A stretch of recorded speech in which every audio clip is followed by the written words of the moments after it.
Queridos, vamos abrir a palavra de Deus na carta de Paulo aos Efésios, capítulo 6.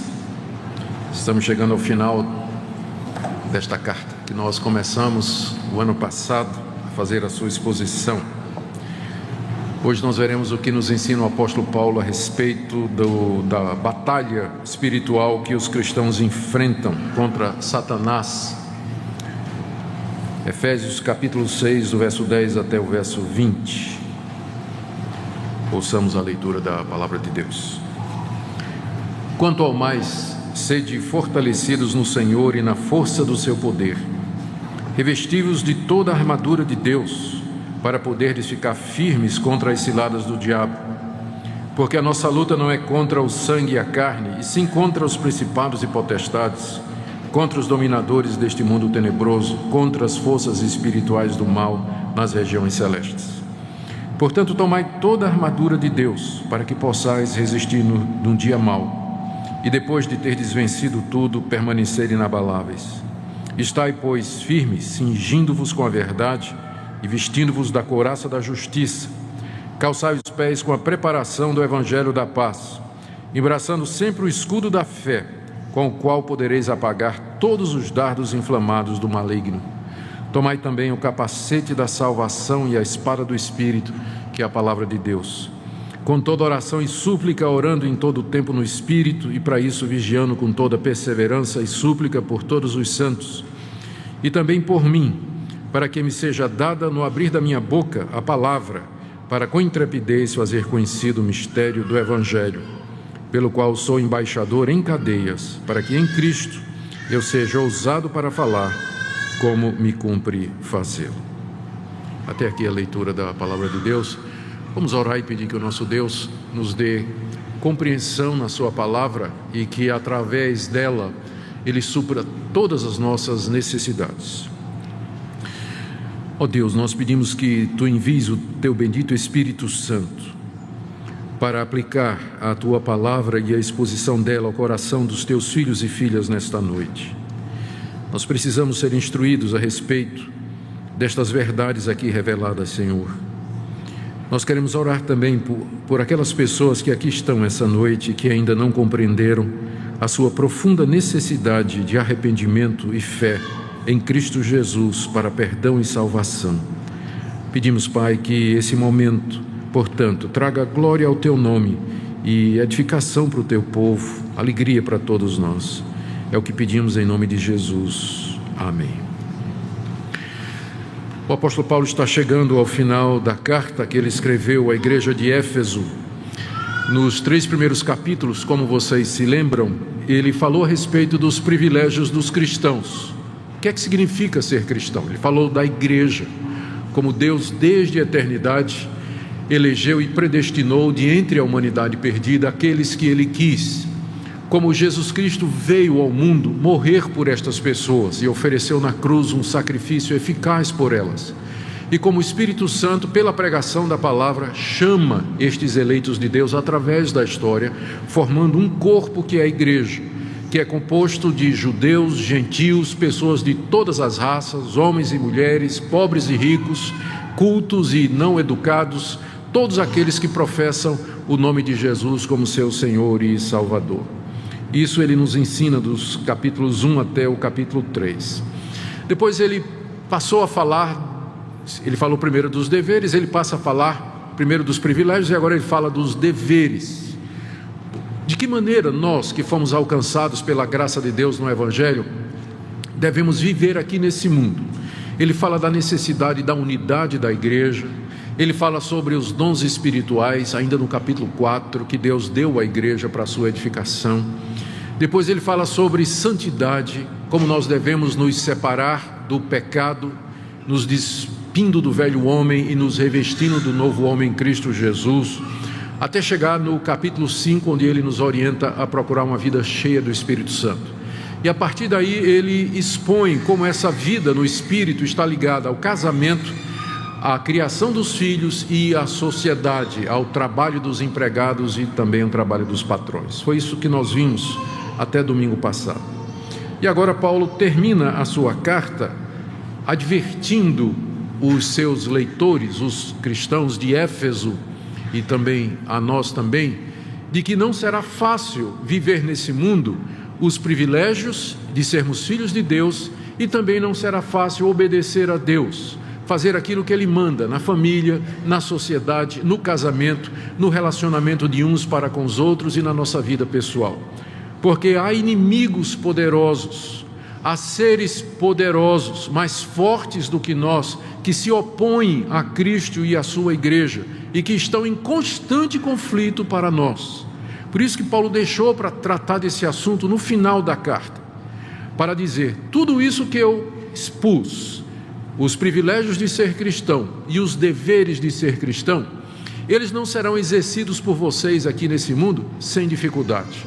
Vocês enfrentarão obstáculos, e o maior de todos é exatamente o diabo e seus anjos, os demônios, os dominadores desse mundo tenebroso.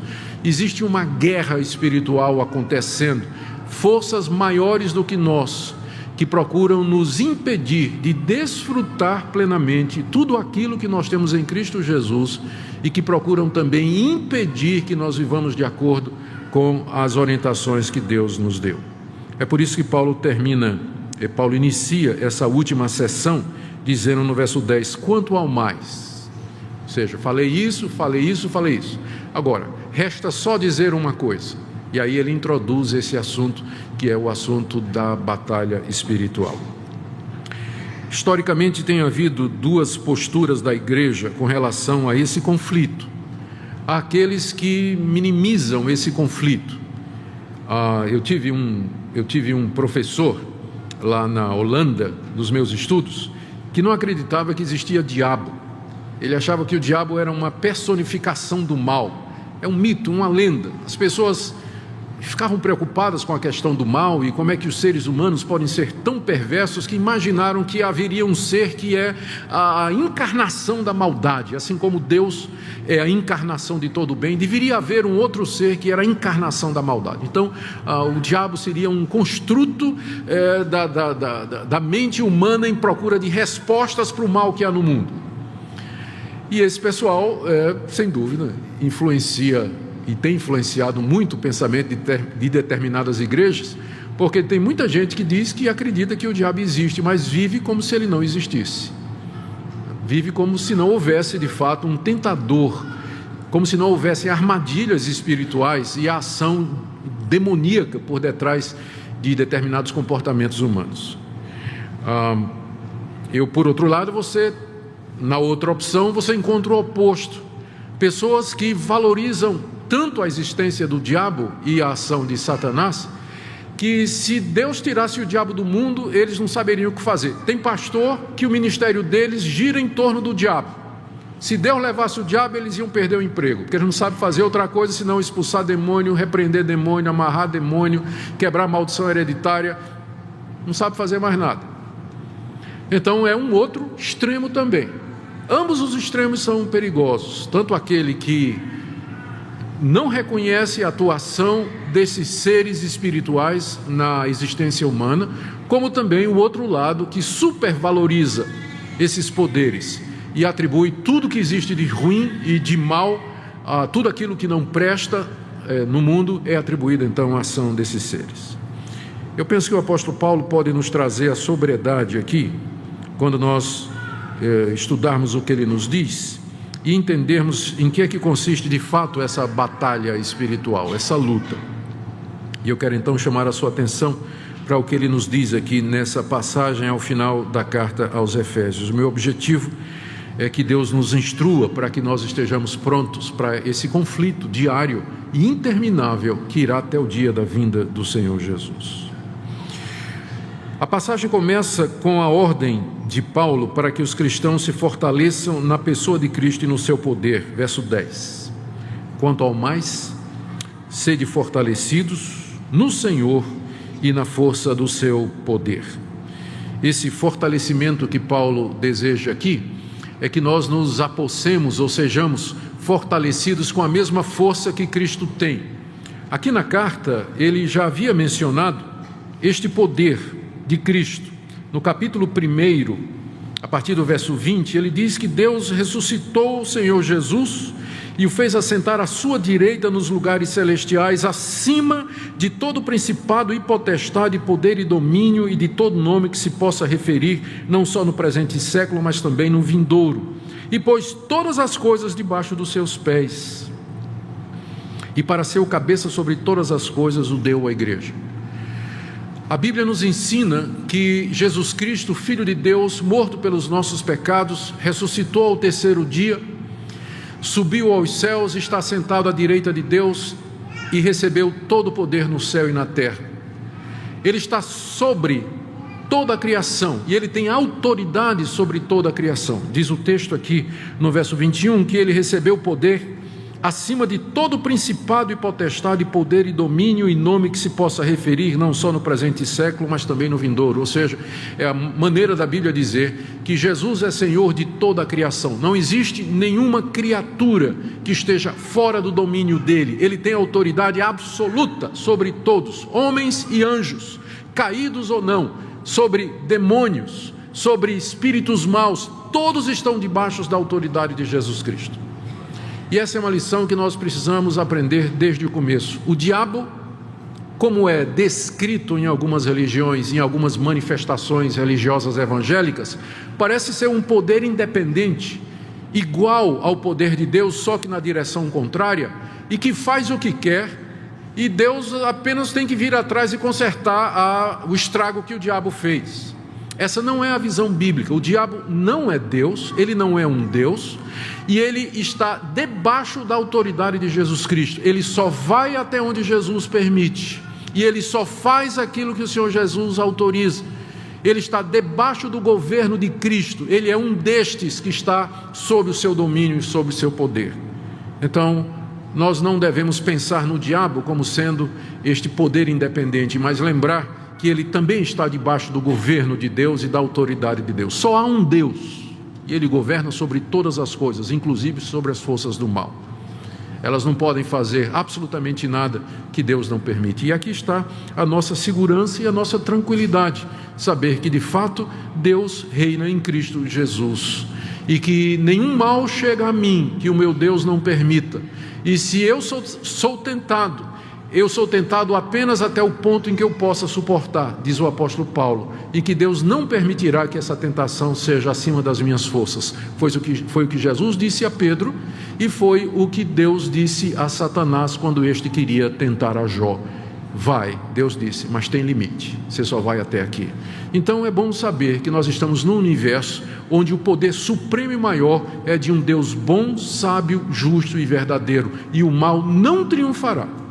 Então, quando Paulo diz aqui, revistam-se do Senhor e da força do seu poder, ele está dizendo exatamente isso, que o Senhor Jesus tem todo o poder no céu e na terra, e nós aqui nesse mundo temos que nos unir a Ele, unidos a Ele.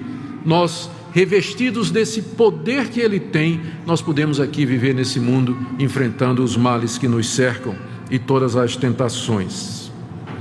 E Paulo ilustra o que ele está dizendo com a figura de uma armadura no verso 11. O que é que significa ser fortalecido no Senhor? Será que tem uma ilustração que nos ajuda a compreender esse revestimento de poder que nós precisamos da parte do Senhor Jesus? Paulo no verso 11 diz a mesma coisa, mas usando agora a figura de um soldado completamente armado. Ele diz: revestivos de toda a armadura de Deus. Paulo descreve aqui o cristão como um soldado na sua completa armadura e pronto para a guerra. A armadura representa Cristo e o seu poder, e nós nos revestimos da armadura. A armadura serve de proteção para o combate. Ela traz os diversos elementos que Paulo vai descrever a partir do verso 14. Mas a ideia aqui do cristão preparado para a batalha é tirada pelo apóstolo Paulo, provavelmente do livro de Isaías, onde Deus é descrito como um guerreiro completamente armado que sai para o combate. Ou talvez Paulo não precisava ir tão longe quanto o Antigo Testamento. Quando ele escreveu essa carta, ele estava preso em Roma. E como ele era um preso político e que ele havia conseguido prisão domiciliar, ele estava numa casa alugada. Então nós sabemos de outras fontes que os presos políticos que conseguiam morar numa própria casa enquanto aguardavam o julgamento do imperador, eles tinham um soldado da guarda pretoriana acorrentado a ele, para não fugir. Então Paulo provavelmente dormia com um guarda acorrentado de lado, quando ele escreveu isso aqui, não é? Um guarda da corte pretoriana, que era exatamente a guarda pessoal do imperador. Então Paulo não precisava nem ir para o Antigo Testamento. Ao lado dele havia a figura do soldado armado, que talvez inspirou isso que ele falou aqui. Ele podia tanto usar o Antigo Testamento quanto essa inspiração. Ao lado dele estava então a figura que bem ilustra o que ele está dizendo aqui. Ele concebe a vida cristã como uma guerra, e agora ele olha para o cristão e descreve o cristão como um soldado. Isso aqui é muito bom para nós termos cuidado em pensar que a igreja é um grande hospital onde que sua tarefa é cuidar dos feridos. Essa metáfora é muito difundida entre os evangélicos, não é? A igreja é um grande hospital e aí lá as pessoas vão lá para serem curadas das suas necessidades. É verdade, mas é curioso que nenhuma vez na Bíblia a metáfora do hospital é usada para descrever a igreja. Sabe quais são as metáforas prediletas no Novo Testamento para descrever a igreja? Um exército, armas, armadura, combate, guerra. Então, é claro, nós vamos à igreja porque nós queremos perdão, nós queremos cura, nós queremos reconciliação, nós queremos ser libertos da nossa culpa, do nosso mal, mas não para aí. Porque, na verdade, se você é de Cristo, você faz parte desse exército, você é um guerreiro, você está em combate, você está em conflito, há uma guerra acontecendo. E você precisa, para enfrentar essa guerra, se revestir da armadura de Deus, que é o poder do Cristo ressurreto. Revestivos de toda a armadura de Deus. Essa é a figura que Paulo usa para explicar a necessidade que nós temos de estar preparados para enfrentar essa guerra tremenda. Ele nos dá algumas causas em seguida para que nós tomemos a armadura de Deus ou nos revistamos do poder do Senhor Jesus. A primeira está no final do verso 11. Revestivos de toda a armadura de Deus para poderdes ficar firmes contra as ciladas do diabo. Aqui ele introduz o nosso inimigo, que ele chama de diabo. Diabo é o nome padrão do Novo Testamento para esse espírito caído, inimigo de Deus, perverso, que tem como objetivo destruir a obra de Deus aqui nesse mundo. A palavra diabo significa acusador e vem de uma raiz grega que significa jogar alguma coisa através. Então a acusação é isso mesmo, você joga palavras através, não é, da distância entre você e a pessoa, as palavras como uma espécie de arma que você lança e acusa a pessoa. Esse é o nome de Satanás, é aquele que fica lançando acusações contra o povo de Deus. Mais adiante Paulo vai se referir aos dardos inflamados do maligno, que diz a mesma coisa, não é? Que se refere exatamente a esta coisa. Esse é o nosso inimigo. Ele é chamado de o acusador. Note que o método dele é descrito aqui como ciladas. A palavra grega para cilada é a palavra de onde vem a nossa palavra método, a palavra grega metodeia, de onde vem método, que indica um arranjo sistemático, alguma coisa estabelecida. E uma cilada é exatamente isso, é uma concepção bem organizada e estruturada de como você vai apanhar o seu inimigo. E quando eu era menino, morando lá no Ceará, eu nasci na Paraíba, vivi na Bahia, depois no Ceará e finalmente fui para Pernambuco. Então sou nordestino de verdade, né? Mas eu me lembro do tempo que eu morava no Ceará, meu pai tinha uma fazendinha e tinha lá não era um açude tão grande, mas tinha um açude lá. E eu costumava muito caçar, gostava muito de caçar, quando era permitido, né? Hoje em dia não mais. Caçava passarinhos. E uma das coisas que eu gostava de fazer era pegar passarinho com visgo de jaca. A jaca produz um visgo, né? Uma cola. Você não sabe nem o que é jaca, né? Coisa do Nordeste, não é isso? É porque não tem outra ilustração aqui. Bom, mas tudo bem. Mas então a jaca, né? É aquela fruta desse tamanho. Ela tem esse visgo que é uma cola, é um trem que quando gruda na mão, né? Fica. E aí o que é que fazia? Pegava a jaca, tirava o visgo, pegava um galho de árvore seco e revestia aquele galho com o visgo de jaca, subia na árvore e colocava o galho lá naquela árvore que eu sabia que os passarinhos vinham para beber água. E o passarinho chegava, completamente feliz da vida, desapercebido, e ele via um bom lugar para pousar, e ele aterrissava exatamente no galho. Estava cheio de visgo de jaca. Só restava depois eu subir e pegar o passarinho vivo, Aquilo foi um método que foi, a origem não é minha, claro, mas era um método, uma armadilha que foi feita, que se baseava na observação, determinar o lugar, o passarinho vem beber água ali, determinar a árvore ideal que ele escolhe, saber que a jaca tem um visgo que é invisível ao olho nu, mas que vai pegar o passarinho. Há todo um método, há toda uma estratégia, há todo um planejamento. É isso que armadilha significa. E ao dizer que nós temos que tomar a armadura de Deus para poder ficar firmes contra as ciladas, as armadilhas do diabo, o apóstolo Paulo está dizendo que esse inimigo nosso, ele é ardiloso, ele é inteligente, ele nos conhece, ele tem um método, e o alvo dele é nos pegar. O objetivo dele é nos pegar e nos derrubar. Por isso que ele diz aqui, nós temos que ficar firmes. Temos que ficar firmes. Na verdade, ele diz isso aqui 3 vezes. Verso 11, ficai firmes. Final do verso 13, permanecer inabalável, que é o mesmo verbo na língua grega. E no verso 14, no início, estai, pois, firmes. Paulo diz que nós temos que ficar firmes contra estas armadilhas astuciosas, estas ciladas que o acusador das nossas almas arma contra nós.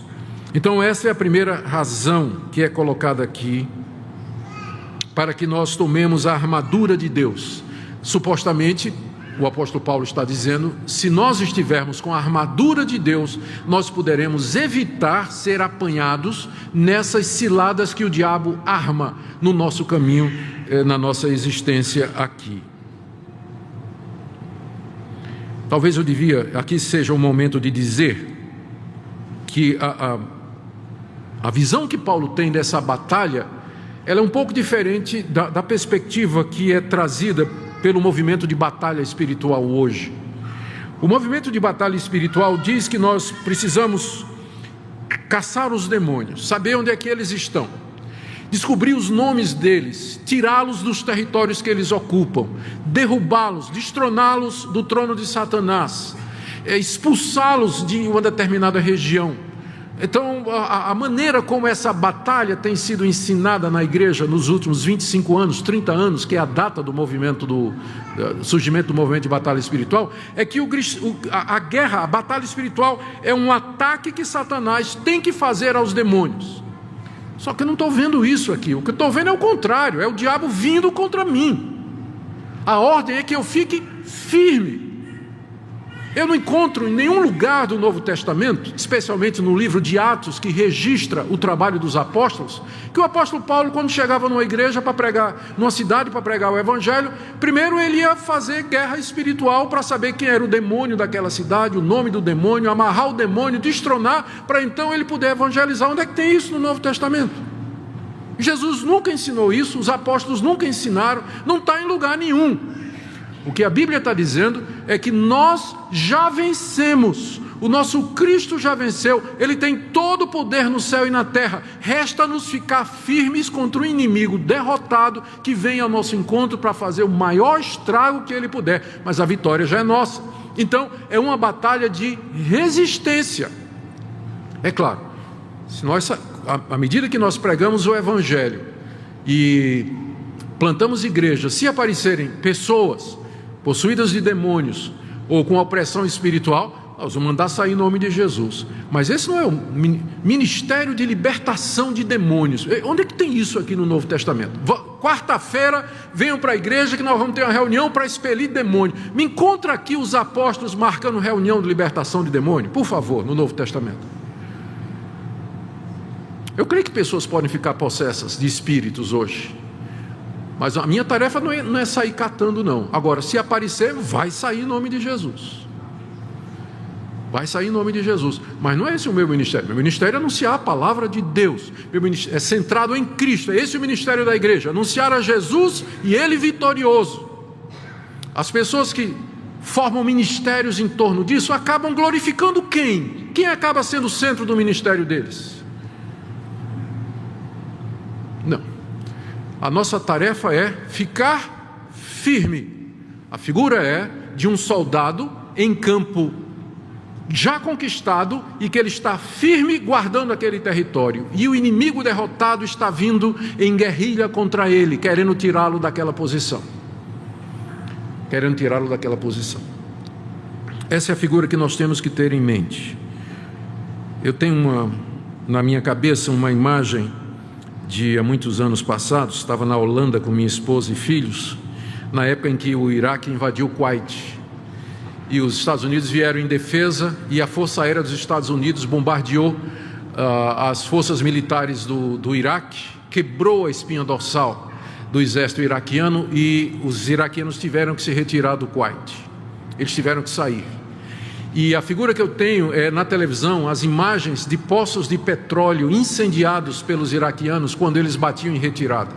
Eles perderam o domínio sobre o Kuwait. Mas ao fugir, eles saíram destruindo tudo o que eles podiam, inclusive tocando fogo nos poços de petróleo do Kuwait. Essa é uma figura que eu gosto de usar para ilustrar o que é que nós estamos enfrentando aqui. Um inimigo que já foi derrotado, porque o Senhor Jesus tem todo o poder no céu e na terra. Ele venceu os principados e potestades. Então, Satanás é um inimigo derrotado, mas ele vai fazer o estrago que ele puder, até aquele grande dia em que o Senhor Jesus vier em glória e Satanás então será lançado no lago que arde com fogo e enxofre. Por isso, irmãos, diz o apóstolo Paulo, revesti-vos de toda a armadura de Deus para poderes ficar firmes contra as ciladas do diabo. É ele que está vindo, ele que está vindo contra nós. A segunda razão que Paulo diz ou dá para que nós tomemos a armadura de Deus e nos vistamos da força do Senhor Jesus, é a natureza dos nossos inimigos, que ele já preanunciou ao chamá-lo de diabo. Mas no verso 12 ele explica: porque a nossa luta, revestivos da armadura de Deus, porque a nossa luta não é contra o sangue e a carne, e sim contra os principados e potestades, contra os dominadores desse mundo tenebroso, contra as forças espirituais do mal nas regiões celestes. Portanto, tomai toda a armadura de Deus. A razão pela qual eu tenho que me revestir do poder de Cristo nesse mundo, viver unido ao meu Salvador vitorioso, como um soldado que está vestido de uma armadura, é porque os inimigos que eu tenho para enfrentar, eles são muito maiores do que eu, e eu não posso vencê-los na minha força. Os meus inimigos, diz Paulo aqui, o nosso inimigo, a nossa luta, no verso 12, não é contra o sangue e a carne, ou seja, não é contra pessoas de sangue, carne e ossos como nós. A nossa luta não é contra os nossos semelhantes. E é interessante que Paulo tenha dito isso quando ele estava preso lá em Roma. Ele estava preso em Roma. O imperador é inimigo dele e do cristianismo. Os judeus que denunciaram Paulo eram inimigos da fé em Cristo Jesus. Mas Paulo olha para o imperador, ele olha para aquele vasto império romano com sua arrogância, sua idolatria, e ele vê um poder maior por detrás do imperador e daquele império gigantesco. E ele diz: queridos, não pensem que a nossa luta é contra seres humanos, porque se fosse, não é? Então nós usaríamos armas humanas, nós pegaríamos na espada talvez, ou enfim, usaríamos estratégias militares. Não. Mas a nossa luta é contra poderes que vão além da realidade humana, que Paulo descreve aqui como sendo principados e potestades, dominadores desse mundo tenebroso, forças espiritual do mal nas regiões celestes. Regiões celestes é uma expressão que Paulo usa somente aqui na carta aos Efésios, e que designa esse mundo espiritual que nos cerca, esse mundo invisível, onde o nosso Deus habita e onde transitam os anjos e demônios, e onde se dá, é o mundo espiritual que interpenetra com a nossa realidade humana, essa realidade invisível que nos cerca. Esses seres, eles habitam essa região, esse espaço, que intersecta com o nosso, nessa realidade invisível que está ao nosso redor. Por isso que eles são chamados aqui de forças espirituais do mal. Espirituais no sentido de que eles não têm corpos como nós temos. Eles são seres imateriais, poderosos, são designados aqui como forças. Eles têm o domínio desse mundo tenebroso. Paulo aqui na carta se refere pelo menos 2 vezes ao mundo presente como estando debaixo de trevas. Veja aí o capítulo 2, de 1 em diante. Ele vos deu vida, estando vós mortos nos vossos delitos e pecados, nos quais andastes outrora, segundo o curso desse mundo, segundo o príncipe da potestade do ar, ou seja, o príncipe dos poderes aéreos ou invisíveis, o espírito que agora atua nos filhos da desobediência. Paulo já tinha se referido ao diabo na carta, dizendo que ele é esse espírito, ele é o príncipe dos poderes aéreos que atua nos filhos da desobediência. É interessante que logo no capítulo anterior, no capítulo 1, ele falou do Espírito Santo atuando nos filhos de Deus, mediante Jesus Cristo. E agora ele fala do diabo atuando nos filhos da desobediência, que são aqueles incrédulos, aqueles que estão nos seus pecados e que não se arrependeram ainda, mediante a fé em Jesus, para serem salvos e perdoados. A ponto de Lutero, uma vez, ter dito que o homem é uma besta, ou ele é montado por Deus ou pelo diabo. Se você é de Deus em Cristo Jesus, o poder que atua em você é do Espírito Santo. Mas se você não é de Cristo, se você está nos seus pecados, esse príncipe dos poderes aéreos atua na sua vida. Atua na sua vida. E diz ele aqui, não é, que escraviza segundo as inclinações da carne e dos pensamentos. Mais adiante, no capítulo 4, o apóstolo Paulo diz que a gente não deve andar como andam os gentios, aqueles que não creem no Senhor Jesus, na vaidade dos seus pensamentos, obscurecidos do entendimento, alheios à vida de Deus, por causa da ignorância em que vivem, pela dureza do coração, e que se tornaram insensíveis e se entregaram à dissolução para cometer toda sorte de impureza. Ou seja, essa humanidade sem Deus, a humanidade que virou as costas para Deus, cega, surda, que não quer ouvir a Deus, andando na teimosia do seu coração, esses poderes governam essas pessoas, atuam nestas pessoas, iludindo, aumentando ainda mais as trevas do coração delas, encaminhando-as para falsos deuses, provocando a idolatria, levando-as a uma vida dissoluta, até que finalmente essas pessoas serão levadas à condenação eterna, ao juízo de Deus no inferno, pela ação destes seres. Não é que com isso Paulo está desculpando os pecadores não arrependidos, mas ele está dizendo da existência desses poderes que são os dominadores desse mundo tenebroso e que atuam em todo lugar. Eles atuam na política, atuam nas artes, atuam na música, atuam no lazer, usos e costumes, na literatura, na universidade, na igreja, em todo lugar. Esses poderes estão agindo com astúcia, com o objetivo de destruir a obra de Deus e também destruir a sua própria vida. Essa é a razão pela qual nós temos de tomar a armadura de Deus. Ainda no verso 13, Paulo repete: portanto, ou seja, à luz da realidade dos nossos inimigos, tomai toda a armadura de Deus. E ele diz: para que possais resistir no dia mau. O que é o dia mau? Paulo já havia dito aqui que todos os dias são maus. Veja lá no verso 16 do capítulo 5: remindo o tempo, porque os dias são maus. Mas dentre os dias maus, tem uns que são piores do que os outros. Todos os dias são maus. Ou seja, é assim que Paulo descreve a nossa vida aqui nesse mundo. Dias são maus porque nós estamos nessa realidade marcada pelo pecado, onde o sofrimento existe, onde a incompreensão existe, a violência contra seres humanos, a falta de amor, enfim, tantas coisas, doença, dor e sofrimento. Os dias são maus e sempre serão maus, mas há dias que são piores do que outros. Paulo parece estar se referindo ao fato de que Satanás concentra os seus esforços nas pessoas em determinados períodos. Ou seja, nós sempre estamos sendo tentados de uma forma ou de outra, mas parece que tem dia que o diabo vem com toda a cavalaria. Você lembra de dias assim na sua vida? Que parece que ele resolveu marcar você. Quer dizer, talvez você já tenha uma presunção muito grande você pensar que o diabo veio pessoalmente tentar você. Ele deve estar tentando John Piper, John MacArthur, esse pessoal. Para nós ele manda um demônio de terceira escala, alguma coisa assim, não é? Então é muita pretensão sua pensar que Satanás em pessoa está tentando você. Ele está tentando esse pessoal lá.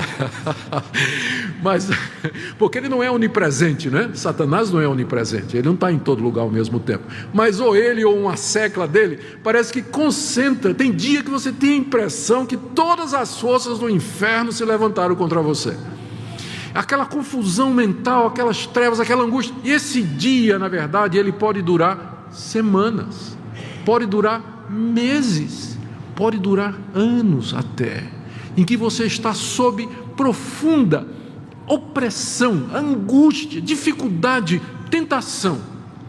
Eu uso como ilustração um período que eu acho que foi o dia mau da minha vida. Eu já tive vários, mas esse aqui foi quando nós estávamos na Holanda. Eu estava estudando para terminar o meu doutorado, estava com a Minka e com as crianças, e o professor, que era o meu orientador lá na Holanda, ele era um ateu. Ele era um ateu, não acreditava em nada. E quando ele soube que eu estava vindo da Universidade de Westminster, nos Estados Unidos, que é uma universidade muito conservadora, ele resolveu acabar com a minha fé. E aí, como ele estava me orientando, ele passou então uma lista de livros que eu tinha que ler. E aí você imagina tudo quanto é de ateu e liberal que eu tive que ler durante 1 ano e meio para poder fazer trabalhos para esse professor. Eu comecei a ler, e olha que eu já era um crente maduro, já era professor, já era pastor, já tinha dado aula no seminário, era um crente maduro já. Comecei a ler, e comecei a ler. E, gente, de repente, eu comecei a perceber alguma coerência, né? Que aquele pessoal estava dizendo, e aí, de repente, a dúvida começa a entrar no coração. Será que é verdade o que esse pessoal está dizendo? E aí entrou dúvida no meu coração, a ponto de que eu comecei a questionar a própria existência de Deus. E aquilo me paralisou. Quando eu me ajoelhava para orar, eu não conseguia orar. Não conseguia orar porque eu não tinha certeza de que tinha gente do outro lado me escutando. E durante 1 mês e meio, esse foi o dia mau, foi o pior dia mau que eu passei. Eu só fazia soluçar. Eu não conseguia falar com Deus. E aquela opressão, aquela angústia, a dúvida entrou no meu coração e me questionava, e eu não sabia de nada. Escapei por isso aqui de ser ateu, por isso aqui. Finalmente, em desespero, eu falei com o meu orientador nos Estados Unidos, Dr. Moisés Silva, um cubano naturalizado brasileiro, um homem de Deus. Dr. Moisés, eu estou passando por dificuldade muito grande. Hein? Aí ele deu uma risada. Você está lendo o quê? O professor passou isso, ele deu uma risada e disse: leia esse livro aqui, que é antídoto, leia esse aqui. Então, me indicou todas as literaturas, e foi o que Deus usou para terminar o dia mau, não é? A ação daquele professor que me ajudou intelectualmente, e minha mente foi liberta para crer outra vez. Mas durante 1 mês e meio eu experimentei as angústias e as trevas da incredulidade como nunca eu tinha experimentado em minha vida. E hoje eu agradeço a Deus que me preservou, porque, como eu disse a vocês, eu cheguei muito perto de perder a confiança na palavra de Deus e na Escritura. Por isso diz aqui: tomai toda a armadura de Deus, para que possais resistir no dia mau. Eu creio que eu só resisti porque eu sou crente mesmo, né? Sou convertido de verdade. E a graça de Deus, né? Lá no íntimo eu não conseguia fugir de Deus, né? Não conseguia virar as costas para Deus. Não tinha certeza de que Ele existia, mas também não tinha tanta certeza assim a ponto de dizer: eu vou virar minhas costas agora, né? Ele me segurou durante esse tempo. Há um dia mau que é diferente para cada pessoa. Talvez um sofrimento, uma doença, um relacionamento, um problema sem solução, não tem luz no fim do túnel. Mas para enfrentar esse dia e continuar crente, você precisa estar revestido da armadura de Deus, da força do Senhor Jesus e da glória do seu poder. A última razão que ele coloca aqui para que nós tomemos a armadura de Deus está no final do verso 13. Para depois de termos vencido tudo, permanecer inabaláveis. O alvo de Deus é que nós fiquemos inabaláveis aqui nesse mundo. Nós podemos sofrer ataques, nós podemos passar por momentos difíceis, como este que eu descrevi para vocês. Eu sei que você poderia contar também uma experiência, mas o alvo de Deus é que nesse mundo mau, cheio de dias maus e do dia mau, você possa passar por ele e permanecer crente, permanecer fiel a Deus.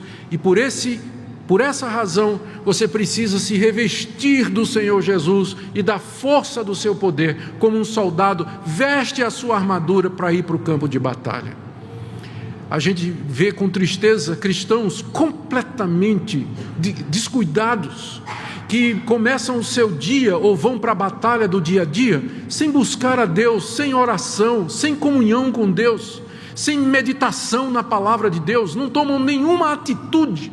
Não é à toa que eles são laçados, não é à toa que são derrubados em problemas morais, em angústias, em erros e tropeços, e às vezes seguem heresias perniciosas, porque são descuidados na sua vida espiritual. A Bíblia é muito clara: você não pode ir contra esses poderes, e você precisa do Senhor Jesus, está revestido dele, senão você é uma vítima fácil, mais uma que vai cair por causa da ação do diabo.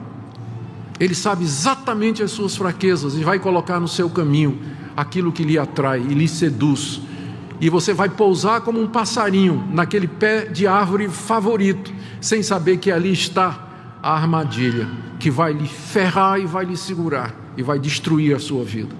Portanto, irmãos, tomemos toda a armadura de Deus para vencer tudo e permanecer inabaláveis.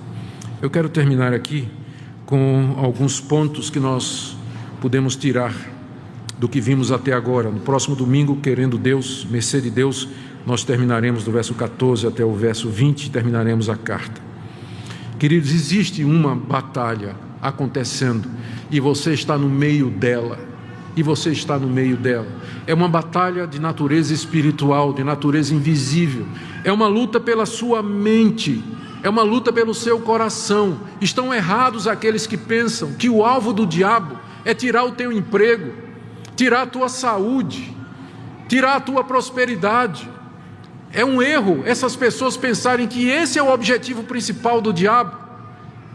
Quem disse: eu te darei todos os reinos desse mundo, não foi Deus, foi Satanás. Se ele quiser, ele pode lhe dar prosperidade, fazer você rico e feliz da vida, desde que ele ganhe a sua alma, desde que ele encaminhe você no erro, desde que ele afaste você de Deus mais e mais. Então é um erro a gente pensar que batalha espiritual é uma luta para você se libertar da pobreza, da doença, dos males temporais que afligem os seres humanos aqui. Não estou dizendo que Deus não nos livra destas coisas, mas estou dizendo que é um erro você pensar que o alvo do diabo é esse. O alvo do diabo é sua mente, é o seu entendimento. Ele quer confundir você, ele quer fazer você acreditar na mentira, quer desviar você dos caminhos de Deus. O alvo do diabo é fazer você tropeçar moralmente, você ser infiel com sua mulher, com seu marido, ser desonesto, ser mentiroso. É isso que o diabo quer fazer, ele é o pai da mentira. E se ele fizer isso, ele vai afastar você de Deus e vai destruir a sua vida. Então existe esse conflito, e nós não podemos nos esquecer dele. Mas outra coisa que nós podemos aprender aqui é que a vitória já foi ganha. O Senhor Jesus já triunfou sobre os principados e potestades, e Ele tem todo o poder no céu e na terra. E Deus nos chama, e chama você nessa noite, a que você se revista de Cristo, para que você possa enfrentar essa realidade aqui nos dias maus. Só há uma maneira de você vencer estes poderes, é que você seja de Cristo Jesus, que você seja convertido, que você de fato nasceu de novo, que você se arrependeu dos seus pecados, que o Espírito Santo mora em você e Cristo é o seu Senhor e Salvador, senão você está à mercê desses poderes. E ele vai iludir você e vai enganar você. E depois da sua morte você vai para onde ele irá. A Bíblia descreve como sendo o lago de fogo e enxofre, onde seu tormento nunca cessa e que foi preparado para o diabo e seus anjos. Ele sabe que ele está indo, mas ele quer levar o maior número possível de pessoas com ele. Só tem uma maneira de você vencer esses poderes, é você se submeter ao Senhor Jesus, renunciar aos seus pecados e dizer: Senhor, eu creio em Ti como meu Senhor e Salvador, e eu quero viver para a Tua glória, e diariamente tomar esse poder de Cristo na sua vida como um soldado veste uma armadura, se preparando para a batalha. De outra forma, você não tem como enfrentar esses poderes. Se você está aqui essa noite e ainda não tem certeza disso, de que você pertence a Jesus, eu quero lhe convidar que nessa noite seja a noite em que você diga: sim, Senhor, eu quero crer. Nessa noite eu quero entregar a minha vida àquele que venceu. Essa noite eu renuncio a mim mesmo, aos meus pecados, e eu confio no Senhor Jesus como meu Senhor e Salvador. Você pode fazer isso diretamente para com Deus, dirigir-se a Deus em oração. A palavra de Deus nos diz que Ele não rejeita o coração quebrantado e que Ele escuta a oração daquele que está humilde aos seus pés. Talvez você seja crente, está aqui essa noite, mas caiu. Você errou, você desobedeceu a Deus, você fez o que não devia. E você está agora caído, você sabe disso. A sua consciência lhe diz isso. As outras pessoas dizem isso. Você sabe que você pecou. Mas mesmo que a palavra de Deus descreva a igreja e a vida cristã como um conflito constante, isso não quer dizer que esse conflito e essa vitória e essas batalhas, elas são ganhas constantemente. Há momentos em que nós falhamos. Há momentos em que nós caímos. Davi caiu, Pedro caiu, Moisés falhou, o profeta Elias falhou. Há tantos outros homens de Deus na Bíblia que infelizmente fracassaram num determinado momento. Mas o que é comum a todos eles é que eles se levantaram. Eles não ficaram caídos, eles não desertaram o exército, eles não foram embora. Mas eles se levantaram melhores, mais experientes, mais preparados, mais prontos para o combate, conhecendo mais a eles mesmos e também o inimigo. E é o que eu queria que você fizesse nessa noite. Qualquer que seja o erro em que você caiu, que você se volte para Deus pedindo perdão e dizendo: Deus, eu quero confessar que eu errei, que eu fui negligente, que eu abandonei a armadura de Deus, mas eu quero recomeçar a minha vida. Eu quero recomeçar a minha vida, quero pedir perdão. E nessa noite eu digo ao Senhor: eu vou procurar as pessoas que estão envolvidas no meu erro, vou colocar a minha vida em ordem e vou diariamente, a partir de agora, tomar a armadura de Deus, diariamente, me revestir do Senhor Jesus pela oração, leitura da palavra, meditação, tirando tempo para o Senhor. Eu tenho certeza que o Senhor Jesus está pronto para levantar qualquer soldado ferido, porque Ele nos ama e se deu na cruz por nós. Que hoje à noite seja o dia de vitória e libertação para você. Oremos. Senhor Jesus, Tu tens todo o poder no céu e na terra. Nós agora nos prostramos diante de Ti e Te adoramos como aquele que venceu. Venceu a morte, venceu o inferno, venceu Satanás, venceu o mundo. E nós pedimos agora, Senhor, que Tu nos fortaleças no Teu poder. Senhor, se há alguém aqui essa noite que ainda não está debaixo da Tua autoridade, não foi lavado no Teu sangue, não experimentou ainda o perdão, que seja a noite da salvação e da libertação. Pedimos também pelos Teus filhos e filhas que aqui estão nessa noite, que estão sendo negligentes, que não têm tempo para ter comunhão contigo, para ler a Tua palavra, para orar, gastar tempo precioso na Tua presença. Senhor, desperta-os nessa noite. Aos que já foram laçados pelo diabo, queira libertar, Senhor. E livra-nos do mal, não nos deixes cair nas astutas ciladas do diabo, mas nos preserve inabaláveis para o Teu reino. É o que nós pedimos em nome de Jesus. Amém.